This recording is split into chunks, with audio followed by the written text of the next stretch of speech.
turabasuhuje mu izina rya Yesu, mugire amahoro y'Imana. Uyu ni umunsi mwiza twongerewe n'Uwiteka kugira ngo twongere twigane ibyigisho byiza, ibyigisho twari tumaze iminsi tutiga, ibyigisho bitubwira igitabo cy'umugenzi. Igitabo cy'umugenzi duherukanye mu gika cya 8 aho umukristo yari amaze kugera ku musaraba, ndetse hari abo bari kumwe, ariko ubu ngubu tugeze ku gika cya 9. Tugiye kwiga mu gika cya 9 uko byagenze umukristo amaze kurenga ku musaraba, amaze guhabwa igitabo cy'umuzingo kugira ngo agende abe ari wo witwaza. Ese wowe umaze kugera ku musaraba n'iki waba warahawe? Ndagira ngo buri wese akurikirane iki cyigisho, kuko ni ibyigisho byiza, ibyigisho bikwiriye kuba buri wese yakumva, maze kuko ibyanditswe byera byahumetswe kugira ngo byigishe umuntu, bitwigishe twebwe, byigishe abari bariho kera, ndetse byigishe n'abariho ubu ngubu. Ese wowe waba uhagaze ute? Aha ngaha rero tubona umukristo agenda mu gice cya 9, agenda kugeza aho yagereye mu gikombe, abonayo abantu 3 basinziriye hirya y'inzira aho hato, bafunze iminyururu ku maguru. Umwe yitwaga Muswa, undi yitwa Bute, undi wa gatatu yitwa Ruhangara. Ndagira ngo mbere y'uko dukomeza iki cyigisho, buri wese abanze yumve aya mazina namwe. Uwa mbere ngo yitwaga Muswa. Ese Muswa ikintu aza kugufasha muri ubu rugendo cyaba ari iki? Uwa kabiri ndetse yitwaga Bute. Bute kugira ngo iyo umuntu afite ubute mu byo akora, nta nubwo bigenda neza, kuko ntabwo agira ibakwe n'ishyaka ryo kuba yabikora, ahubwo usanga ari wa muntu ntabwo ashaka gukora, nyine aricaye aratuje. Uwo ni Bute, ndetse ushobora gusanga ubu bute bwe bushobora kumuviramo ibitari byiza, kuko ntaza kugira ishyaka n'ibakwe ryo kugira ibyo akora. Ndetse ngo uwa gatatu we nta kintu yatinyaga, mwa bavandimwe mwe, ahubwo yitwaga Ruhangara. Ruhangara abasha guhangara ibyo atakagombye guhangara, ugasanga arimo arabihangara. Mu yandi magambo, araza kuvuga nka Muswa, kubera yuko Muswa aravuga ibyo atazi. Araza gukorana ubute, ndetse araza no kuvuga ibidakwiye guhangara n'ibyo atakagombye. Kristo abonye baryamye batyo, ajya aho bari ahari ngo yabakangura, arabahamagara, yemwe abasinziriye, muhwanye n'abasinziriye ku isonga y'igiti, nuko nimukanguke tugende, kandi mwemere nanjye ndabafunguriye iminyururu. Kandi ati, uzerera nk'intare yivuga, nk'uko biboneka muri Petero wa mbere igice cya 5 umurongo wa 8. Uzerera nk'intare yivuga yaba ari uwo ni umwanzi Satani. Uzerera nk'intare yivuga yanyura ahangaha, ntimwabura kuba umuhigo w'amenyo ye. Umwanzi Satani igihe yagusanga uri mukuri, ntabwo wabura kuba wamenye. Nibyo ngaya magambo akomeye umukristo yabwiye aba bagabo uko ari 3. Nuko aba bagabo nabo barakanguka, baramureba, baramubaza, baramusubiza batya bati, Muswa niwe wahereyeho? Aramusubiza ati, simbonye ko hariho akaga. Nkubwije ukuri, nta kaga mbonye. Ese ntabwo waba umeze nka Muswa? Turi mu bihe bikomeye, turi mu bihe bigoranye, turi mu bihe usanga no gusenga bitangiye kugenda biba ikibazo. ariko abantu benshi baricaye mu ngo zabo bariturije, kugeza ubwo unababwira uti kuki mudahaguruka ngo mugende muve aha ngaha mujye gushaka ibyo kurya by'umwuka, aho kugira ngo ube wahaguruka ugasubiza nka mutuku. Nta kaga ndimo mbibonamo, kuba naba niyicariye iwanjye nta kibazo, yewe no kuba ntafata iyo Bibiliya ngo nsenge, no kuba ntakwibuka yuko Imana iri mu ijuru ntacyo bintwaye. Ese aho ngaho ntabwo waba umeze nk'uyu muswa ukaba wavuga amagambo nk'ayo?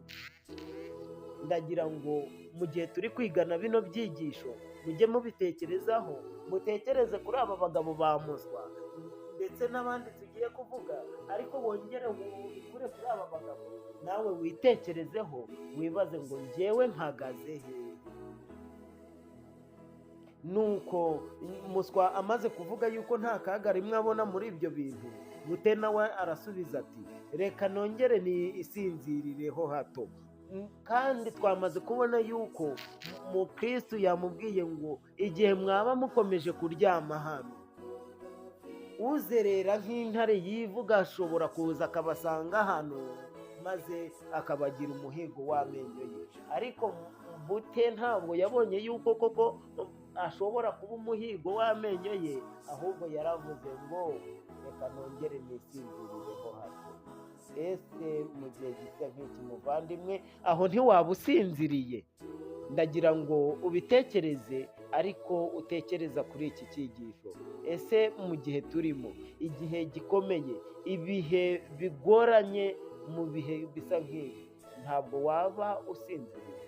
Turimo turegera ibihe bitari byiza, ariko nubwo bimeze gutyo, mbabwira ngo ibi ngibi bimeze nk'aho ari ibise, kuko hari ibindi bitari byaza, ibindi byo bizaba birushijeho kuba bibi kuri ibi ngibi. Kuko ubu kano kanya nubwo wafata umwanya urugendo rurerure ujya gusenga, ariko biracyakunda. Hari igihe kizagera nuko kujya gusenga ntibishoboke.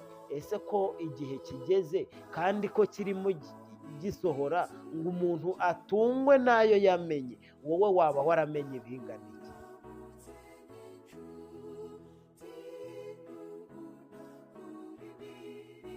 Ngo reka nongere nisinzirireho hato.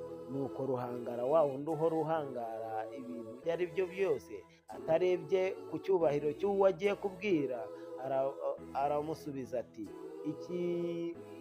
ikibindi cyose giterekwa ku yacyo ndiba. Bavuze ibyo barongera bararyama barasinzira. Kristo akomeza urugendo. Mbega abagabo, ngo ikibindi cyose giterekwa ku yacyo ndiba. Mu yandi magambo, nuza kumva ibi bintu Kristo uyu ruhangara yavuze, ntuze kumva yuko hari kubwirwa ruhangara wenyine, kuko nawe kano kanya waba urimo ubwirwa aya magambo. Birashoboka yuko nawe waba uyavuga, utayavuga muri uyu mujyo, ariko ukayavuga. Kuko kuvuga ngo ikibindi cyose giterekwa ku yacyo ndiba ni kimwe na ba bandi bavuga ngo icyo naremewe n'ubundi, ngo niba ngo ari ukujya mu ijuru ngo nzajyayo, ngo kandi ngo niba atari ukujyayo ngo ntacyo nabikoraho. Reka mbabwire bakristo bavandimwe, Uwiteka yaraturemye maze aduha ubwenge, maze ashyiraho inzira ebyiri ku muntu kugira ngo buri wese azabashe kwitoranyiriza, maze nuhitamo inzira nziza ikujyane ikugeze ku musaraba, ari wo Yesu Kristo umwami wacu yabambweho. Kandi nuhitamo inzira mbi ikujyane ikugeze Gehinomu. Ese nawe ntiwaba uvuga ngo buri kibindi cyose gifite iyacyo ndiba giterekwaho? Nuko Kristo arakomeza, ariko ababazwa nuko abantu bari mu kaga kameze gatyo batitaye ku kugira neza k'umuntu utatse kubakiza ku mbabazi abakanguye, abagiriye inama, yemera kubafungura iminyururu. Wibuke yuko aba bagabo turi kuvuga, aba ngaba bari bafunze iminyururu. Akibabajwe n'ibyo, abona abantu babiri bari burira inkike y'ibumoso bw'iyo nzira ifunganye, kugira ngo bayigeremo, barihuta bamugeraho vuba. Umwe yitwaga Mihango y'idini, undi yitwa Ndyarya. Bamugezeho, Umukristo aganira nabo atya: uyu muntu wa mbere yitwaga Mihango y'idini, ndetse uwundi yitwaga Ndyarya. Aba bantu baragwiriye mu itorero. Aba bantu turi kumwe mu itorero, turi kumwe, usanga turajya gusenga, turi kumwe n'aba bantu. Ni abakuru b'itorero, ni abadiyakoni, ni abaririmbyi, ariko ni indyarya mu byo bari gukora. Ese muri iri torero twaba turi kumwe, dufatikanije urugendo, aho ntiwaba uri indyarya cyangwa uri Mihango y'idini ukaba uri gukurikira iyi nzira, atari uko ugira, ahubwo urashaka kwigaragaza kugira ngo ukomeze wubahirize imihango y'idini, ariko ibiri kwigirwa muri iri torero ntabwo biri kukureba. Ese ibi bintu byaba bikumariye iki? Usibye yuko, reka nongere mpindure n'imvugo, iryo ngiryo ntabwo ryaba ari itorero rya Kristo, kuko abari mu itorero rya Kristo bahuje umugambi kandi bari mu nzira imwe. Byanga bikunda, Yesu Kristo ntabwo azajyana abantu bari amahara kubiri, azajyana abantu bari mu nzira imwe. Ariko muri iyi nzira imwe uyigezemo gute? Aba bantu ngo bari barimo burira ku nkike, barimo bazamuka, ngo maze Umukristo arababona. Baganiriye bate? Ibyo nibyo tugiye kurebaho kugira ngo twibaze ngo byagenze bite. Nuko arababaza ati: murava he mukajya he? Mwa bagabo mwe, murava he mukajya he? Nuko nabo baramusubiza ati: twavukiye mu gihugu cyitwa Ndirarira, turajyanwa ku musozi Siyoni no gushimirwayo. Arababaza ati: ko mutinjiye mu irembo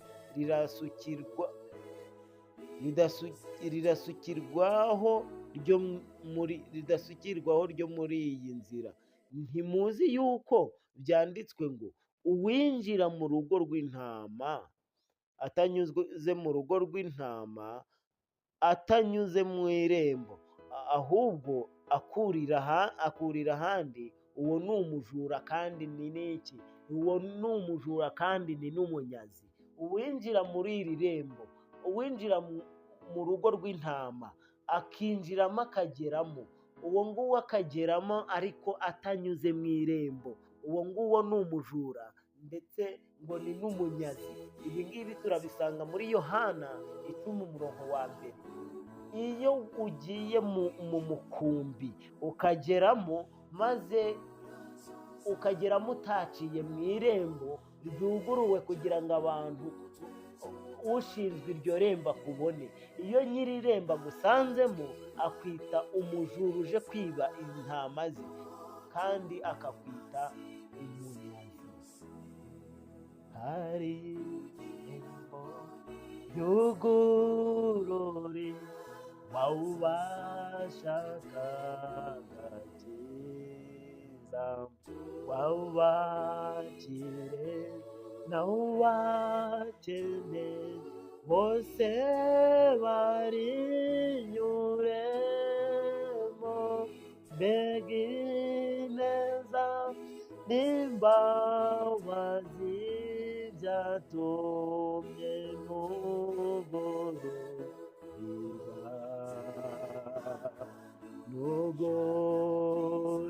nugororiwe. Imana ihimbazwe.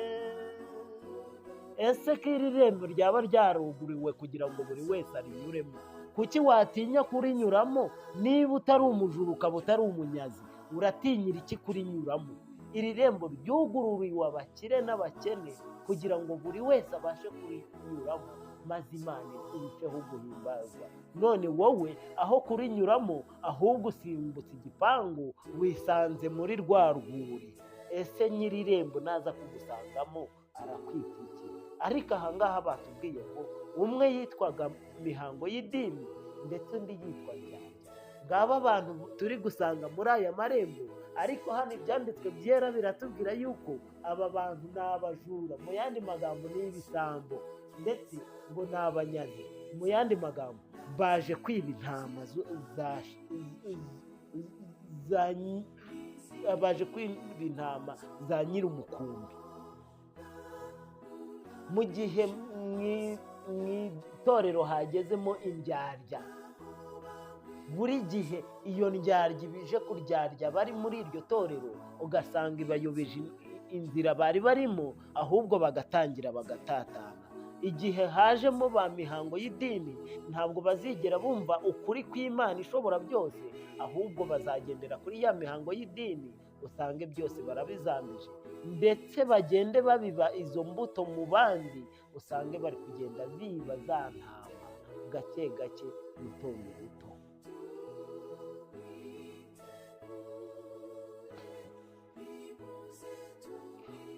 Uwo mugani usobanurwa ngo umuntu wese ni we wikiza. Ibyo bintu nitumenye, mwumve indirimbo tumaze kuririmba, Imana ihimbazwe, ngo hari irembo ryuguruwe ry'abashaka agakiza, buri wese ni we wikiza.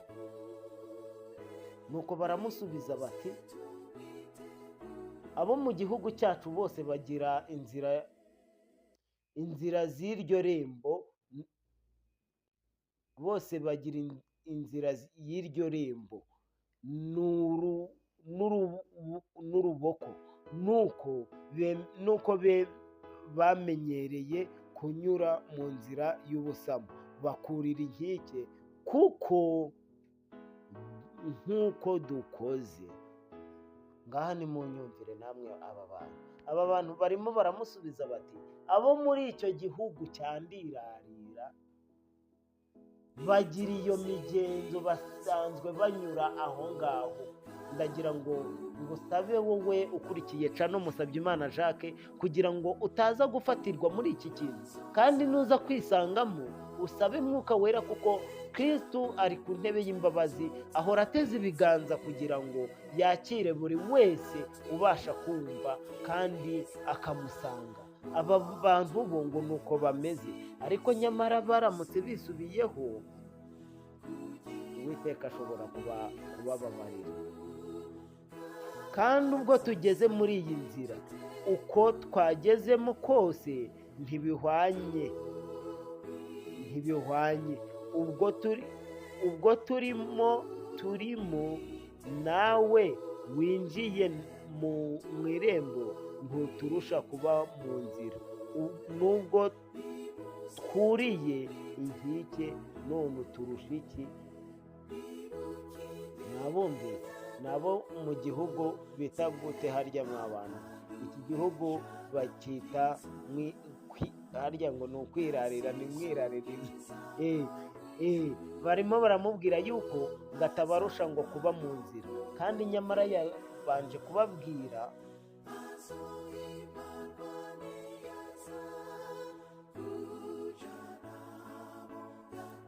mumbabarire gake dusubire inyuma. Baramusubiza ati, abo mu gihugu cyacu, ego nuko bateye, nuko tubigenza. Arababaza ati, ariko umwami nyir'ururembo tujyamo ntazabita abaca mu mateka, kuko mucumuye amategeko yandikishije? Ese ntazabona yuko mwacumuye amategeko yandikishije? Baramusubiza bati, ibyo byikubabaza, ibyo dukoze ni umuhango w'abiwacu, kandi ndetse tubasha kuzana n'abagabo bo guhamya yuko uwo muhango wahereye kera hashize imyaka iruta ibihumbi. Arabasubiza ati, uwo muhango wanyu mwaburanywa mwawutsindira? Baramusubiza bati, umuhango umenyerewe ukamara imyaka iruta igihumbi, ntitwabura kwemerwa n'umucamanza utabera ko ahwanye n'amategeko. Kandi ubwo tugeze muri iyi nzira, uko twagezemo kose ntibihwanye. Ubwo turimo nawe winjiye mu irembo, ntuturusha kuba mu nzira.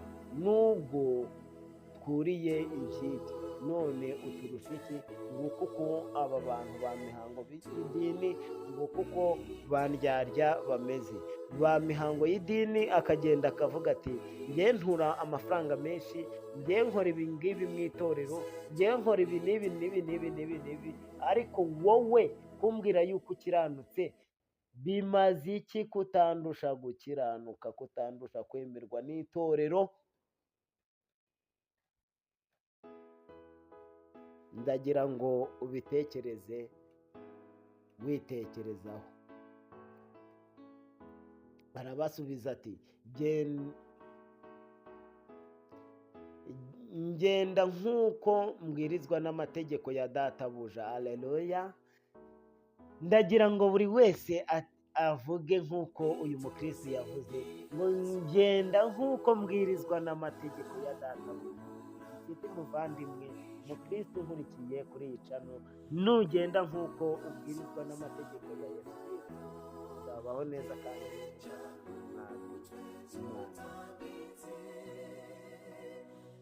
mwebweho mugenda nk'uko mubwirizwa n'ibyo mwibwira by'ubu, none mumaze kwitwa abajura na nyiri iyi nzira. Nicyo gitumye nibwira ndashidikanya yuko mutazemererwa ko muri beza nimugeraho ino inzira iherera.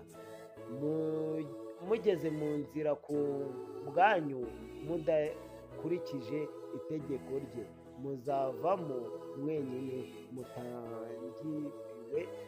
mutagiriwe imbabazi. None wa muntu we, niba udakurikiza amategeko ya shobuja, washatse uburyo ki uhindukira? Nuko ngo abo bagabo bo ntibagize icyo bamusubiza kereka kumubwira bati upfa iki n'ibyacu. Ngabo abantu turi kumwe ntabwo bashaka kumva, ahubwo barakubwira ngo ibyacu turabizi, biza kubyivangamo. Upfa iki n'ibyacu. maze bose bakomeza inzira, ntibaganira byinshi, keretse ko bamubwiye bati twibwira tudashidikanya yuko utazaturusha kwitondera amategeko y'Imana neza. Nicyo gitumye tutamenya ikigutandukanya natwe, keretse uwo mwenda wawe n'uwo ntiwawuhawe kereka uwo mwenda wawe nawo ntiwawuhawe n'abaturanyi bawe ngo uhishe isoni z'ubwambure bwawe. Abari barimo bamuserereza, niko nabyita. Arababwira ati amategeko ntazabakirisha, kuko mutanyuze muri rya rembo, nk'uko mu Bagalatiya 2:16 abitubwira. n'uwo mwenda nambaye nawuhawe na nyirahonjya. N'uyu mwenda nambaye nawuhawe na nyirahonjya. Nyirahonjya ni Yesu Kristo. Uyu mwenda ni uwuhe?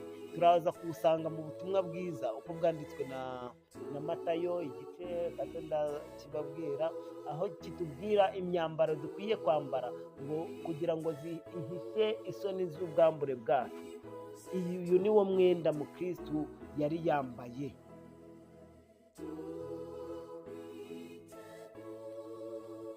Ibyo byo muvuze ukuri ko nawoherewe mu guhisha isoni z'ubwambure bwanjye. Nanjye nibwira ko ari ikimenyetso cyo kungirira neza. Haleluya. Iki ni ikimenyetso twahawe na Yesu Kristo cyo kutugirira neza, kuko nari nambaye ubushwambagara gusa ntarawuhabwa, kandi ngenda nihumuriza ntya, ningera ku irembo rya rwa rurembo, umwami nyirarwo ntazabura kumenya kumenya ngo angirire neza, kuko nambaye umwenda yampereye ubuntu ubwo yanyamburaga ubushwambagara, kandi nari mfite ikimenyetso mu ruhanga, ahari ntimucyitayeho. Nagishyizweho n'inshuti y'amagara y'umwami wanjye ku munsi umutwaro wamviriye mu mugongo, kandi icyo gihe nahawe umuzingo w'igitabo uriho ikimenyetso ngo ngende musoma, umpumurize mu nzira, ntegetswe kuzawutanga ningera ku irembo ry'ururembo rwo mu ijuru, ngo umbere ikimenyetso cy'uko nzinjizwayo. Ibyo byose ngira ngo ntimufite, nta na kimwe mufite, kandi igituma mutagifite ni uko mutanyuze muri rya rembo rirashyirwaho ryo muri iyi nzira. Reka mbabwire mwa bantu mwe, uyu mukristu yari afite ibimenyetso yahawe n'uwari wamutumye. Uyu mukristu yari afite umuzingo w'igitabo. Ese wowe waba warahawe umuzingo w'igitabo waba ugendana? Uyu muzingo w'igitabo ni Bibiliya, nta wundi, ni ijambo ry'Imana. Iryo jambo ry'Imana muri Yesaya hatubwira yuko azashyira amategeko y'Imana mu mitima y'abantu. Niba uri umwana w'Imana, byange bikunde, aya mategeko agomba kuzakujya mu mutima. Niyo utagendana iki gitabo nk'impapuro, ariko uzaba ugifite mu mutima wawe, uzamenya ikibi icyo ari cyo, maze umenye kugitandukanya n'icyiza. Ibyo ngibyo biri mu mutima wawe. Ku rurembo rwo mu ijuru nibyo mukristo yavugaga nagerayo azerekana, ndetse ngo namubona ngo azamubonana ngo wa mwenda yaherewe ku musaraba, ngo maze abashe kumugirira neza. Nuko aba bantu ntibagira icyo bamusubiza kuri ibyo, kuko bari bamaze kubona yuko ibyo umukristo ababwira ari ukuri, ndetse hari ibintu basabwa kuba bakagombye kuba bafite. Barasabwa kongera gusubira inyuma, barasabwa kongera guhagararira aho bageze, maze bakongera bagahamagara Kristo akababera umwami n'umukiza wabo, maze akabakura mu byo barimo, maze akongera akababonekera nk'intama y'ukuri, nka ntama w'Imana, bakanyura mu rurembo bakagera mu rwuri, maze Kristo akababona nk'abana be. Niyo mpamvu batagize icyo basubiza, ahubwo bararebana. Ese wowe iyo umaze gutsinda, igihe utsinzwe n'iki cyigisho, ese wowe urimo uratekereza gusa? Ese aho ntiwaba ureba ku bw'uko utsinzwe n'icyigisho, maze ukirebera mu ndorerwamo aho kugira icyo ubihinduraho ugaseka? Abangaba bo bararebanye baraseka, maze bose bakomeza inzira. Uko byagaragara kose hari icyari kiri mu mitima yabo. Mukristo ari we uri imbere ntiyaganira nabo, agenda yibwira, ubundi asuhuza umutima, ubundi anezerwa, agasubizwa umutima mu nda no gusoma wa muzingo w'igitabo yahawe n'umwe muri ba bantu barabagirana. Nguko uko mu gice cya 9 byagenze. Ndagira ngo niba mwumva ari sawa, nimushayiringe. Nifuza cyane yuko iki cyigisho cyajya gikomeza, cye kuguma ahantu hamwe, ahubwo kikajya hirya no hino, kigeze ku bavandimwe bawe, inshuti n'abaturanyi, kugira ngo ibi byigisho bikomeze kujya kure hirya no hino. Maze niba ubona bikwiye utubwire muri komenti, dushyireho n'igice cya 10. Dufite intego yo gusoma iki gitabo cyose tukakirangiza, ariko twe kugisoma nk'abagisoma